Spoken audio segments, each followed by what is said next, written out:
mga kachika, for today's video ay pag-usapan natin ang nangyari kay Bong Navarro back 2014. Matatandaan noong 2014, si Bong Navarro ay naakusahan ang rape ni Denise Cornejo.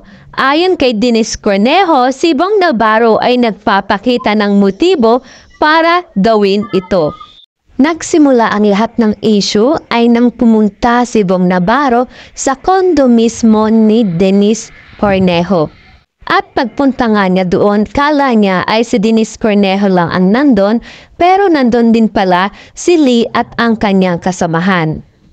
At doon na nga nangyari ang masamang sinapik ni Bong Navarro sa kamay ni Lee at ng kanyang kasamahan. Si Bong Navarro ay binugbog at ginawa na hindi kanais-nais sa kanyang maselan na katawan.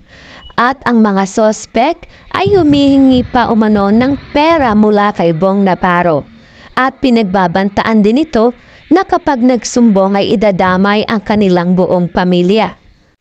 At halos na 10 taon na ang nakalipas ay ngayon lang naparusahan ang mga sospek. Si Denise Cornejo, Lee at kasamahan nito ay naakusahang guilty, kaya't sila ay makukulong ng 20 years hanggang 40 years. At hindi rin sila pinayagan na magpiyansa ng korte. At nagpapasalamat naman si Bong Navarro sa kanyang family sa Showtime, sa Panginoon at sa kanyang pamilya. Dahil nabigyan na ng hustisya ang nangyari sa kanya.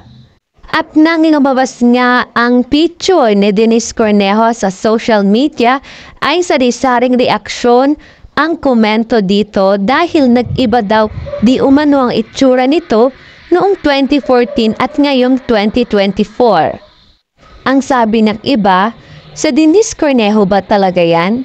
Para kasing hindi na siya yan. Pero mga kachika, sa halos na 10 taon na ang nakalipas, ay siguro nga ay marami na ang pagbabago kay Denise Cornejo. Ang mahalaga ay nabigyan ng hustisya ang nangyari kay Bong at naipanalo niya ang kanyang laban. Congratulations nga pala sa nakatanggap ng cash prize, at sa mga hindi naman ay don't worry dahil meron tayong monthly giveaway. Ito ay nagaganap tuwing ika-end of the month. So paano nga ba sumali? Dapat ikaw ay nakasubscribe, naka-like, and then lagi ka nag-iiwan ng iyong komento sa aking mga video.